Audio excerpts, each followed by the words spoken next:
Hello, everybody. Welcome to a special edition of Drink Up. I guess we'll call it the Wednesday edition, happy hour with Brandon Crockett. And I do have some questions. The first question I'm going to ask in a second from Rogan Rye and obviously our co-host, Adam Smith. Welcome back, Adam. You missed us last Saturday with Samantha. It was a good one. This is even better. So I think you joined this one with Brandon. So, Brandon, I have to ask, first of all, welcome to our live Raw and Real podcast. Things happen here, full transparency. We may drop offline. Viacom hasn't done me any favors of late, but we'll ride the wave as we have a discussion for the next 45 minutes or so.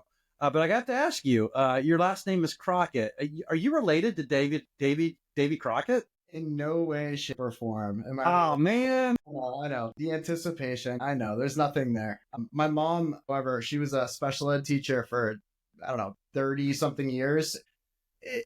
We probably once a month, there'd be a call come in and it'd be somebody just saying, "Hey, is Davey there?" And then start singing the Davey. Oh, God. But yeah. Oh, God. No relation, though, huh? No relation. I've done my research because I was very curious if I had that namesake, but no relation, unfortunately. Wow. Well, I'll tell you what. So I've had the pleasure to meet you through my partner, Alicia Vargo, who co-founded Bev Assets, and we very much appreciate our relationship. I thought maybe you could just take a few minutes to kind of give us a little bit about you, and I know that you e-commerce, right? You're in the e-commerce space, have expertise there to direct to consumer, consult. So maybe tell a little bit about your journey and how you got here. We're going to interrupt you and why we drink and enjoy, but give it an attempt to tell us, because Adam's a thinker, and when he hears something, he's going to come in. No, I love it. So obviously, Rogan Rye is a consultancy for kind of with a focus on digital marketing and e-commerce, but it's been a unique journey to get here. When I was just a little boy, I started playing in bands when I was, I think, 7th grade. So there's guitars all over the place, but I wanted to be Ari Gold from Entourage. So went to school for entertainment management. I think the first week that I got there, I was quickly told that you need a law degree to be Ari Gold. And I was like, well, so much for that. So kind of went to, with the music thing in mind, went to facility management, worked for the Patriots for a little bit, Providence Performing Arts Center, really fun, cool lifestyle that I was getting into, but nights and weekends wasn't going to be conducive to family life. So I kind of put that in the back burner. First job out of school was selling unified communications. So the web conferencing service that we're on currently, I was selling that back in 2012. So very different world than it is now. So it's fun to see the different iterations of this.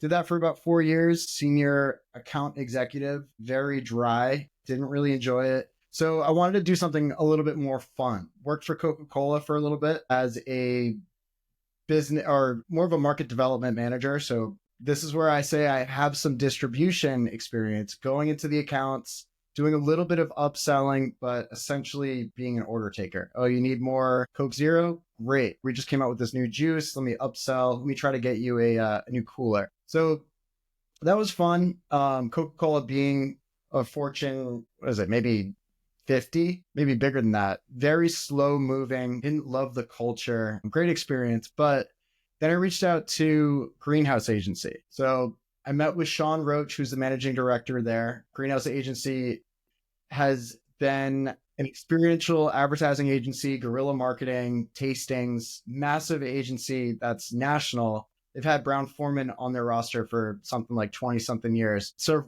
became pretty close with Sean, and he put me as like almost like a trial basis. Started working on a project called Bar Army. And I'm not going to share the brands that I worked with, but the thought process of the program was to get bartenders to be part of a focus group where they would come together once a month. We would talk about cocktail creation, brand strategy, giving the background of the brand. And then I came up with this idea to really increase the presence of the bartenders in this program by sending them a bounty every week. Like, hey, if you post on social media, you drinking this product that we're representing, you'll get $50. So the bartenders got paid to come to this lunch. And the idea behind it was we now have brand ambassadors at the point of sale. So if somebody was saying, hey, I want a scotch, well, I have a scotch for you. Here's the brand story. They're really educated on it. I love the concept of bar army. I was down in Dallas at a tequila joint, and I was hanging out with the owner, Shad, and my friend Siat, and we were sitting outside, and he was smoking cigars. I was not, but he was smoking cigars, and we were drinking tequila. And he goes, "Oh, here comes all the street teams." He goes, "That's the Diageo street team, that's Pernod's street team, and they all were coming to pay homage to Shad." And I was sitting there with him smoking cigars. I'm like, I'm not a street team, but you're the armies, as you say, right? That are out there hitting these accounts and ambassadors of the brands. So yeah, just getting the bartenders really ingrained and maybe even training their colleagues on the brand they might not actually know information about. So that program was we were in talks to go national with a particular brand. It was a dream job working with distributors to find top accounts, going in there, having a drink, chatting it up with the bartenders, finding the coolest bartender to be part of this program. They got a lot of swag and bonuses and paid for the lunch and bottles afterwards. But unfortunately, it's a little in the gray area, kind of pay to play. So we put the kibosh on that program. But then they shipped me out to South Carolina to manage their tasting agency arm. So you can imagine the plights of managing 350 promotional specialists, doing the tastings, chasing down receipts, getting product. Were you, I mean, Greenhouse uses Pinata, Pinata, right? They had a proprietary platform before I was there, but I'm very familiar with Pinata. I've used it with another agency fairly recently. So yeah, it was a fun experience moving to Charleston in my early 20s, managing all these promotional specialists, but I was hungry. I was chasing down new business. There were other agencies in the area that I don't think were doing a great job. So chased down new business, gobbled some up, and had a really good relationship with Breakthrough here in South Carolina. So I got kind of bored, wanted to move over to the supplier side. Ended up working for a tequila company called 6 Degree, one of the best tequilas I've ever tasted, but their company ended up going under. There's a big story there if anybody wants to Google what happened. So you went from Greenhouse to 6 Degrees. Is that what you did? Greenhouse to 6 Degree tequila. Okay. And then so 6 Degree, and then they went under, and where'd you end up from there? Owl's Brew Boozy Tea. So they're if you're checking out LinkedIn, they're super hot right now. I was managing the Southeast. I think it was like 5 or 6 states. So going in there, doing the account visits, doing the ride withs, general sales meetings, launching new distributors. It was a lot of fun. And I got to really get my hands dirty and try to grow the market for a very unique product. I mean, it's beer and tea. And this was right when kind of the better for you category was just emerging. So doing tastings for boozy tea, telling people about the benefits of Darjeeling tea, how it's good for your skin. One of the co-founders is actually a tea sommelier, and I had never been to a tea tasting before. I didn't realize that you were supposed to spit the tea out, kind of like a wine tasting. So by the end of that meeting, I was amped up. It was a Wow. little much. I'm a tea aficionado, by the way. We were talking about tea earlier, Adam, and I think you were telling me about the finer things of loose leaf tea, and it's a thing versus tea in bags and plastics and everything else. But so you did the beer and tea, and then from there, where'd you go? From there, I actually took a little bit of a break from the industry. I went over to Peloton. I was just curious, just seeing what else is out there. Obviously, this industry can burn you out pretty quick. So I went over to Peloton. I was just slinging bikes. Pretty solid money, especially during the pandemic. But at one point I was like, all right, I'm not passionate about exercise equipment. I want to get back into the alcohol industry. So I started looking for jobs. I saw that Speakeasy Co. was a really good blend of everything that I've done in the past. The technology and the telecom side, being on the supplier side, agency side, digital or marketing and kind of exposure for brands. So what Speakeasy does, they were just acquired by Flaviar, but they are a white label direct consumer platform where if you go on to, let's say 1800 Tequila, you can go on there right now and you can click the buy now button. So what happens here is the brand is collecting the customer data from the customer that is purchasing the product. and then the product gets shipped across state lines, obviously as compliant as possible. And then the customer gets a unique product delivered to their doorstep, whether it's a Blanco or if it's a VAP or if there's merchandise attached to it or limited edition. Managed the team over there for about 3 years, strategic partnerships and chasing down new deals. Some really fun brands came over to the Speakeasy platform. Melee Vodka, Jason Momoa's brand, they launched with Speakeasy. AU Vodka is I always tell people that they do it best. They were killing it in the UK, I think #1 e-commerce brand regardless of vertical, and they were looking for a way to break into the US. So had a good couple great conversations with that team and kind of convinced them that, hey, the data and analytics that you're going to be able to get from the e-commerce platform is going to allow you to figure out what the hot markets are, who's buying your product, where they're buying your product, demographic, geographic, and having the ability to ship across the country right away for a new brand just to get the exposure is a really easy, kind of low-hanging fruit way to launch your brand. So is this the world you're in now, though? But you went from there to XL Pay and then XL Pay into your own business. Is that kind of the transition of things? So Exactly. you're special. I mean, obviously, Coca-Cola, supplier, agency. I mean, you have a wide background in terms of if you think about with the brand's touch points.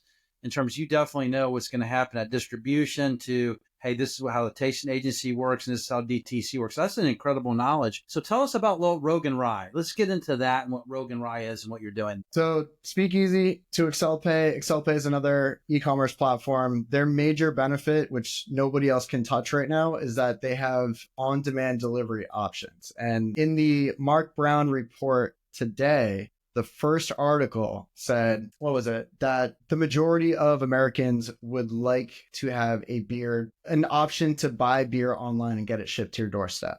So with XL Pay, having the on-demand delivery option really cuts out the issue that a lot of brands are having with DTC, whereas it's expensive to ship. XL Pay solved for that problem a few different ways, but the on-demand delivery option really hits the nail on the head there. About 5 weeks ago, might be 6 at this point, I just decided to go all in on my own consultancy. And the reason for that is the industry's changing. So clearly evident of that because there's LibDibs and Park Streets of the world. That's evidence right there. So brands are no longer relying on the R&DCs and the breakthroughs to build, because as we know, and what I know from Coca-Cola and having been on the supplier side, those teams are fantastic. They're hardworking, but they're not going to help you build a new brand. So if you're new, you got to get the velocity before you ever show up in the store. You got to have velocity. So I'm assuming you can help build velocity. I've been talking about it the last couple of weeks, but the buyer wants to know that he or she's gonna bet on your brand, that there's a safe bet, right? exactly. And so how do you help that brand through a different path, right, to build sales without necessarily going through distribution? Is that what you're telling me? I mean, there are a couple loopholes where you don't need to use a distributor. Yeah. Plain and simple. You can do, depending on the state, you can sell directly to consumers and ship within the state. Wine has a completely different set of laws. There is a loophole. I'm not going to name the area of the country because that's what people pay me for. But there's a place in the country where a brand can sell directly to a retailer and bypass the distributor, which really lends itself to new brands. If you're looking to launch, you don't have distribution, you're maybe new to world, new to the country, you can use e-commerce to get your messaging out there and start building that velocity, which I'm always pointing people towards the data. So the distributors, they want to see success before they take you on, like an R&DC or a breakthrough. But how do you show success without distribution? Yeah, it's a chicken and egg problem, right?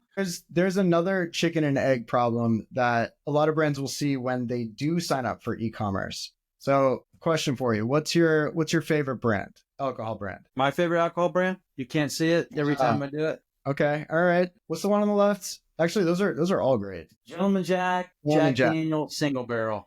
Having worked at Greenhouse and doing the tastings myself, I've enjoyed a couple bottles. Yeah, I spent 10 years with my friends at Brown Forman, the purveyors of Jack Daniels. So, you know why I like Jack Daniels, though? Why is that? The charcoal? It's authentic, it's consistent, and high I go with the quality. cigar. It's price worth goods charged. That's what Jack Daniels said. So people challenge on the price. I make a consistent product of good quality, and Jack Daniels was an authentic person. So that's where the brand needs to get back to. I'm not sure where they're at on their journey. I'm not here to tell them that they happen to watch this, but that's why. So look, we've been working together. You've been giving us some potential clients and vice versa, and we love working with you, Brandon, for sure. What is like I'm a brand, okay? I'm brand new, and I want to go to market, and I want to employ me, Adam.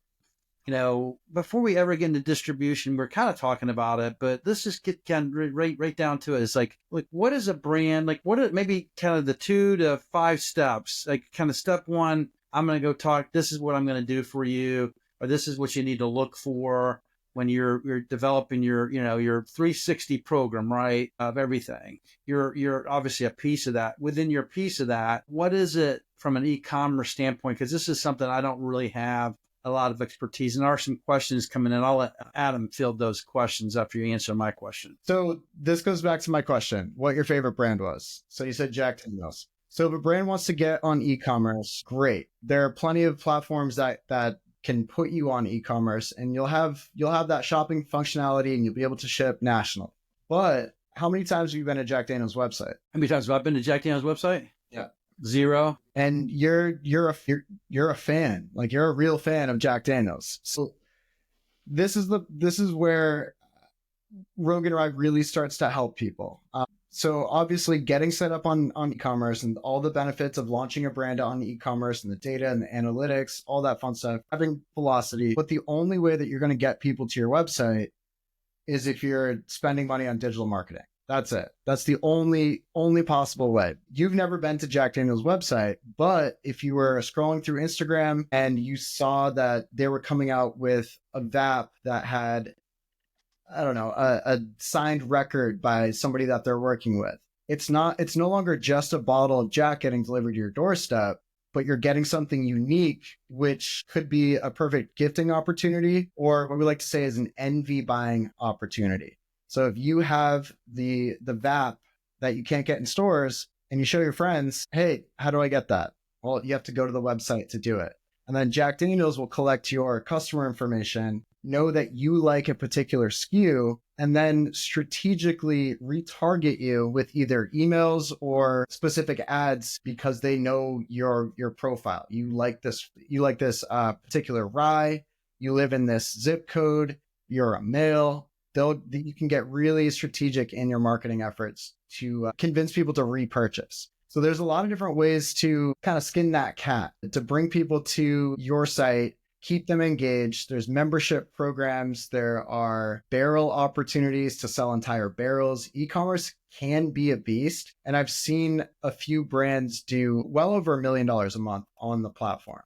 So Holy for cow. people to say it doesn't work. I had a very interesting conversation with somebody who created a $1 billion tequila company, and he was completely unconvinced that this was a viable channel. Are you talking about George Clooney? I am not gonna name the name, but he was just completely unconvinced. But at the same time, I know that Brown Forman is starting to look into e-commerce, and they're one of the more conservative brands out there. So if Brown Forman's doing it, the industry is really starting to. Well, here's the cool thing. Here's the cool thing, and I'll let Adam field the question because there's an important question coming in from Alicia to fill. But the cool thing is you don't have to be a big player to play in the space, and I think everything starts to equalize a little bit if you do it right. Absolutely. And so I think this ties into the question that Alicia's asking, Adam. You're muted.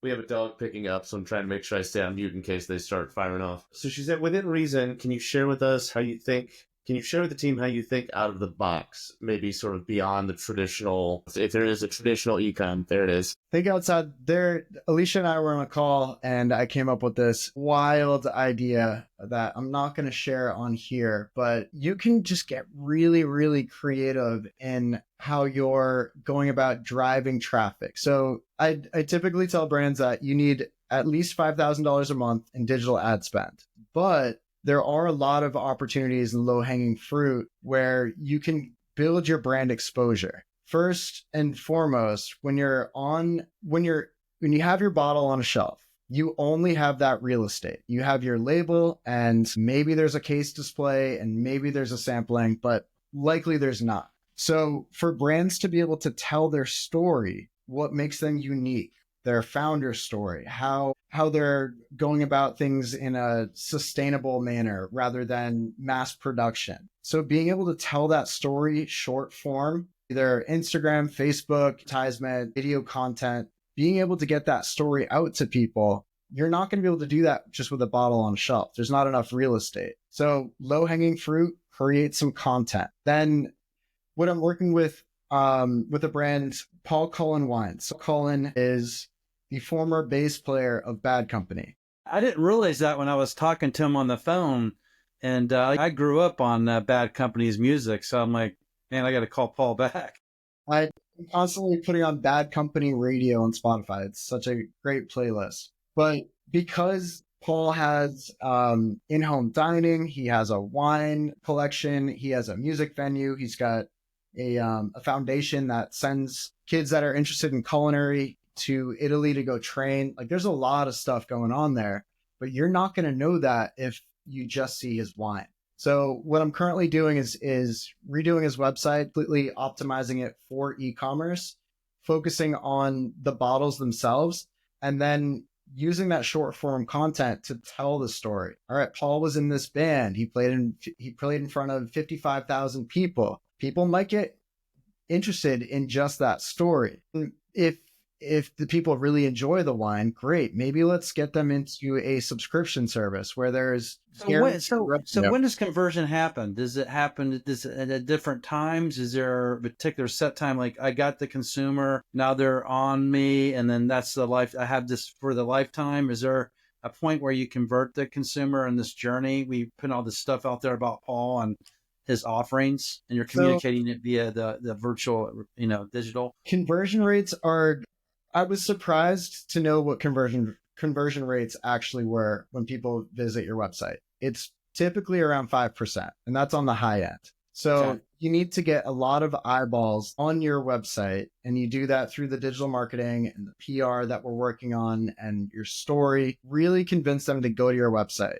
But now that they're on your website, it's better to have a few different options. Sure, they want to buy your bottle, but create a bundle with merchandise, create a limited time online exclusive offering that's great for a gift set. Maybe put together, for example, when I was over at Speakeasy, we had Nick Jonas come into the warehouse and sign guitars for his tequila. So if a fan wants a signed guitar by Nick Jonas, they have to buy 3 bottles of tequila and spend a couple $100 on it.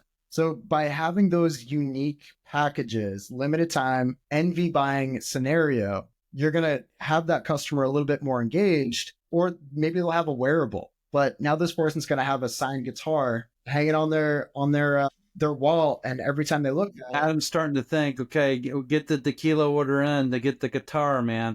Exactly. They're gonna have the guitar on the wall, and they're gonna know that I got that guitar because I purchased the tequila. So you're creating a deeper relationship with your customer, but now you actually know who that customer is.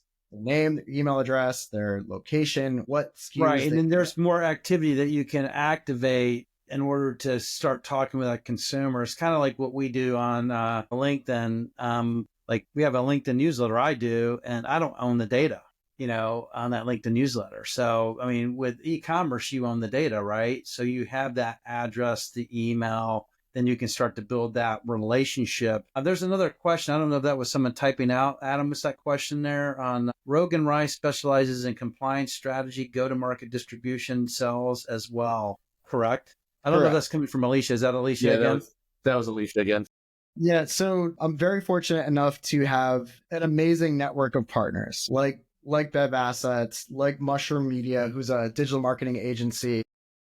Yeah. So we just talked about one piece of your agency is what she's saying. So let's get into more of the nitty gritty of what you do and how you can help I'm folks. still figuring it out. I'm just a couple of weeks in. I think because of my experience, obviously in e-commerce and on the agency side and on the brand side, I'm really helping brands either with route to market strategy, e-commerce being a massive pillar of that, or really just optimizing. So if you have a website that's up, Paul Cullen's a great example where I'm completely redoing his website for e-commerce. We're going to take the data, figure out what markets are hot, where we should expand. Then we're going to look at different distributors, fractionalized sales teams. We're going to think about what tasting agencies to use, what the budgets are going to be around that. And then for kind of low hanging fruit, create a street team, just kind of like what we were talking about for his Yeah. brand. So you can do the whole commercial plan from A to Z Exactly. with clients. That's brilliant. Adam, any questions over there? I want to see your face when I ask this question, Brandon, and I understand it's the elk space, so it's not going to track, but I do a lot of work with non-elk. And so, of course, I get, you know where this is going. I get a lot of e-com questions about Amazon. And my comment as the ops guy is always like, make the math make sense to me, because I've been doing this 8 years. No one's done it yet. For a new brand, just the first thing they do is sell on Amazon. I've never seen it be financially viable. I've never seen anyone paint the math in a way that it's doable. I'm not saying I'm right. I'm saying somebody prove me wrong. So that's a really good point. And a lot of new brands do struggle with this. When you're a completely new brand, going onto e-commerce, I think is the best option because you can have national reach, or if you want to get really strategic in your digital marketing, focus on particular areas. Shipping is not cheap. And this is why I brought up ExcelPay's ability to do on-demand delivery, because that's going to change the game completely. So when a new brand is launching, you almost want to think about e-commerce as it could be in a marketing budget. So getting the liquid to lips out to people so they know your brand. Hopefully they're going to come back or maybe sign up to be part of a subscription where they're going to get product delivered to their doorstep once a month. But now you have a customer in California when you're only on the East Coast. There's something there. You got liquid to lips, you have a fan. Hopefully they create user-generated content, which is really cheap and easy to repost. And then if that person tells their friends and you have a hot spot in California that's purchasing your product, great. You might not have made a ton of money on selling, 10 cases of product, but you know that California is a new market for you to go break in, put boots on the ground, and then really generate some velocity. For a new brand, definitely think about it as more of a marketing play. But again, I've seen brands bring in millions of dollars a month on this platform. Yeah, well, I think of as seed planting, right? So you're putting your seeds out there to grow your consumer base. Also think about it is that you can take that consumer base that people you're speaking to, and I would start talking to my distributors. I'm assuming I can get down the zip code and state where these distributors exist. I've gone to my website and say, over 10,000 consumers have actually hit my website in the Charlotte area. A breakthrough. This is why you want to take me on as an opportunity or whatever distributor, right? I would use the data to tell the story. So instead of walking in as a supplier, as a sales guy for a supplier, walking into the store, talking to the owner, here, try it. Do you like it? Will you buy it? Here's the one sheet for the brand story. But if you were armed with, hey, here are all the people in the area that have purchased the product recently. This is the seasonality. This is the SKU that they like. This is the demographic. Why am I not on your shelf? Here's the proof, not try it. Do you like it? Will you buy it? Right. Because then you could argue the velocity per point of distribution or whatever, the VPO. And you basically say, in this outlet, I have 10,000 people. I know they're in this zip code, and I know for a fact they're actually shopping in your store. And I also can tell you they're looking for my product because they've told me they are. As a matter of fact, let me give you could probably even throw like Shirley said, where can I find your product? I get 10 of those a day. Where can I find your product, right? So that's what I've been talking about like the last couple of weeks is if you're going to go get distribution with a customer or distributor, bring the data. And that's why I was excited to talk to you today, Brandon, because I know you do more than just e-commerce, but it's such a big piece of the business that people I think are missing. It's almost like I had a founder tell me they'll think about their go-to-market strategy once they're up and running. Like what? I mean, but so many people, maybe, have you heard that, Adam? Have you heard like, yeah, we'll put that on the back burner. Right. We'll get to that later. Yeah. I had one, I won't name him. He's a very nice kid, and I can say he's a kid because he's like 26. Is it an RTD? Is it a seltzer? It's a non-alc RTD. Oh, okay. And I won't name the product, and I won't name him. And if he's listening to this, I love you dearly. I love working with you. But he and I have had the conversation. He got to production, and I said, cool. Like, he was there the day he reached out to me, the day we had a phone call. And I said, cool, what's your cost of goods? And he's like, yeah, I'm not exactly sure. I need to figure that out. Huh. That's an interesting way to go about that. Okay. And he said, yeah, I need to, I'm paraphrasing, but he said, yeah, I need to figure that out so I can figure out my margin, so I can figure out what I should be selling it for. And I'm thinking, like, again, product is running behind you. Like, okay, right? So you don't like check or? No, like he was bootstrapping it with money he had saved, right? So like I told him, I said, you shot yourself in the foot, just so we're clear. We can triage this because you didn't shoot yourself in the chest. We can figure out how to walk again, but it's going to be painful. He was like, yeah, okay. Right. Like, and we're on the same page and we've had some difficult conversations. He's a good dude, but it happens a lot. Folks, yeah, that's what I'm learning this journey is you got to be upfront. And look, full transparency. I always use that word. We make mistakes, but we're getting to the point where we're just so bold and honest. We're like, this is what you can expect. Because some people are like, well, if I employ your services, can you give me a distributor next week? No, maybe. Yes. It's everything in between because there's no guarantee. It might be that the distributor wants you because something just hits them or the timing is just right. But there's no guarantees in anything. So you got to be upfront and honest with these folks. But I think, you and Adam do an incredible service by bringing the knowledge. Like, hey, if I can do DTC and I can go to the unsaid state that you talked about without going through distribution because distribution won't take me. Well, look, I have a path for you. Like we talk to a lot of people, like, I can't get distribution. I'm like, I tell you what, I'm going to introduce you to Brandon. Brandon has a path for you. And let's start there. Okay, you're thinking, I'm saying something that got you sparked over there on the right. Well, so Brandon, I've got, because I know we're about to run short on time. I've got two, one's a question and one's, I guess, a question, but it's more of a statement. The general question is twofold. When it comes to non-alc brands, because right, like I told you before we hopped on the recording, like I work with very much canned RTDs, whether that's functional, like energy drinks, very simple stuff, or like mushrooms and THC, all the way over to your hard seltzers, whether that's a GNS or malt-based or whatever, right? But I don't do a ton of work in like bottled 750 ml spirits. I'm happy to help where I can, but that's not where my expertise has been, right? The point I'm getting at the question is either A, if someone is maybe hyper small, like just getting started in the alc space, whether that's a beer or a seltzer, because I've got a gentleman there I'm talking to. When I say hyper small, I mean, he's talking to me to try and figure out what operationally his costs will be and talking to other folks to figure out what other things will look like so that he can maybe extrapolate out some numbers to have like an investor deck. So there's him. And then on the flip side, there's a lot of non-alc folks. So my first question is, are you open to talking to both of those groups? Yes, no, one or the other? And if the answer is no, do you have folks you recommend? I'll talk to anybody. I mean, it's basically the principles are the same. Creating demand through digital marketing, driving traffic to the website, creating unique product sets, LTOs, VAPs. It's the same formula. Do you have a one-pager on that you could share with us? When I publish this actually as a podcast, I can share with folks, Brandon, that people could use?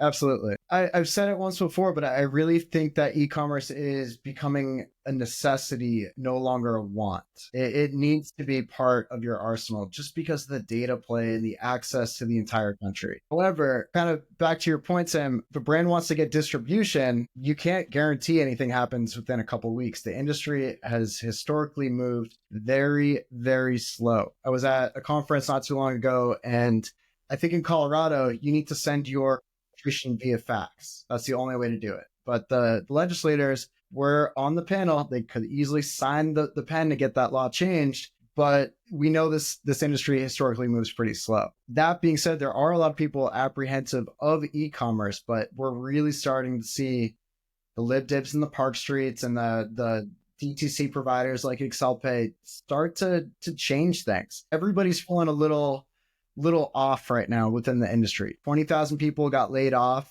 So there's a big shakeup happening.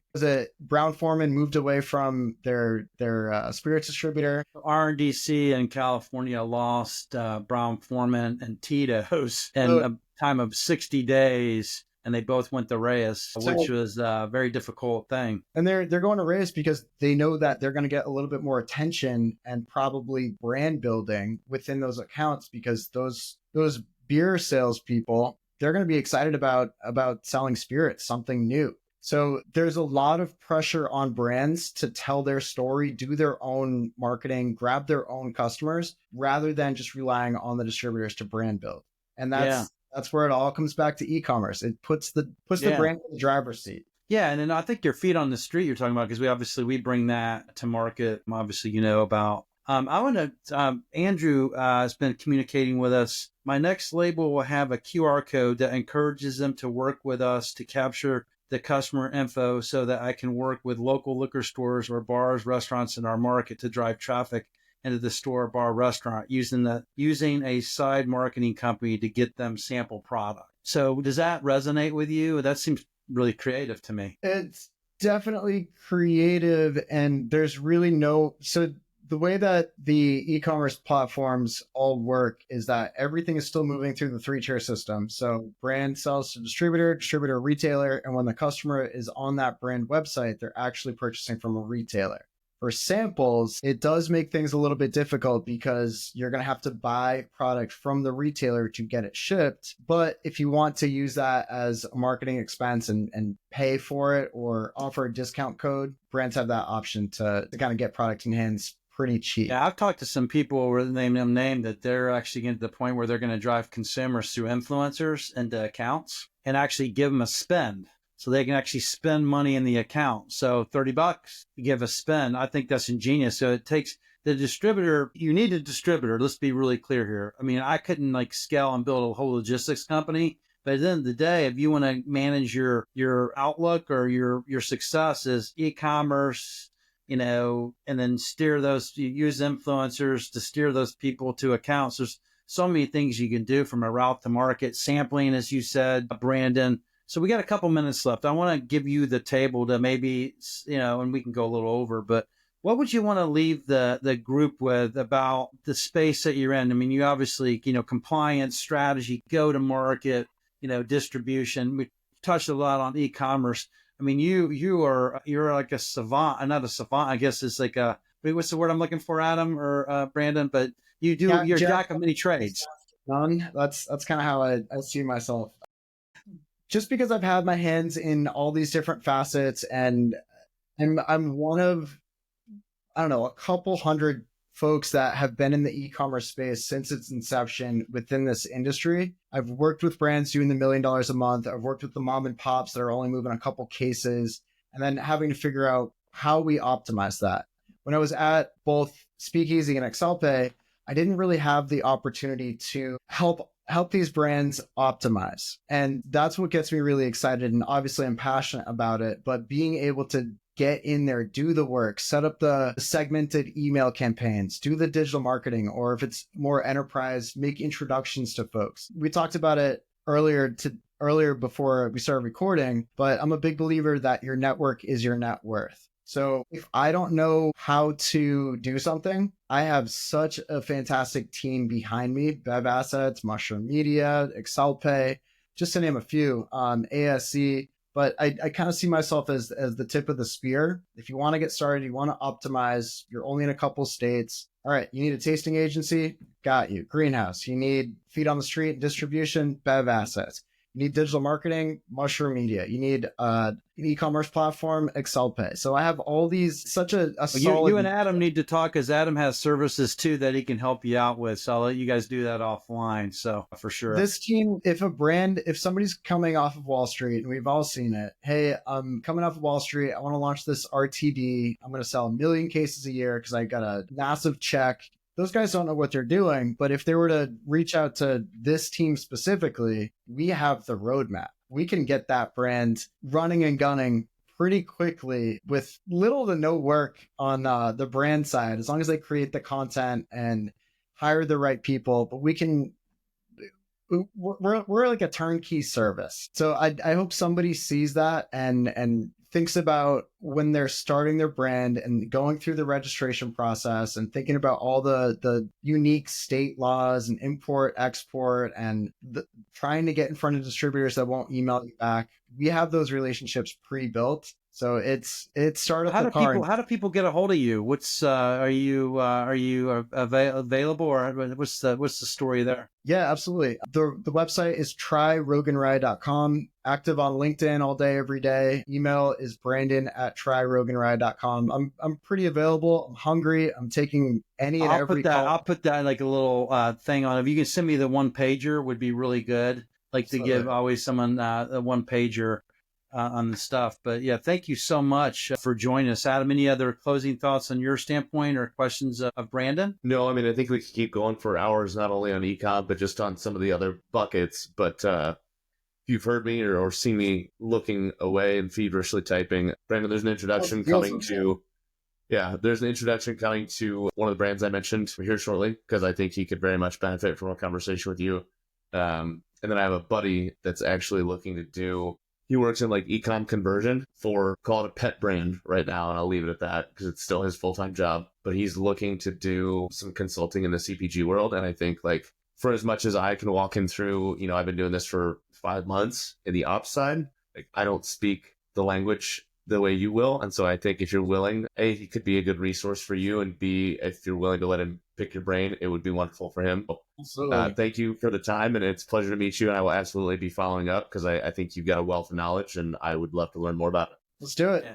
Book a call. Yeah, that's the beauty of all of us coming together. Your network is your net worth, and I've made a lot of friends here, and you're always welcome to come here, by the way. You can stop by anytime. You can join us. We've had a couple people come back and do a co-host with Adam and I. We would love to have you. You're always welcome. We're here every Saturday at 9:30 a.m. Central Standard Time. We usually get on the call about 9:15, and we go live for sure. So let's see if we can get Paul Collin from Bad Company to join us. Would he play some guitar when he comes on, man? I think he would. That's part of our strategy, getting more content going, showing people his story, and we're going to direct them to his website to buy some wines. Yeah, okay, so you bring him on. Let's do it. You just pick the date, and we can do a special date, so we can do another happy hour with Paul for sure. I would love to do that. That would be fantastic. Everybody out there listening, can't promise it, but Brandon just put it out there that we might have a Bad Company guest, or a surprise guest. Maybe I shouldn't say that, but obviously,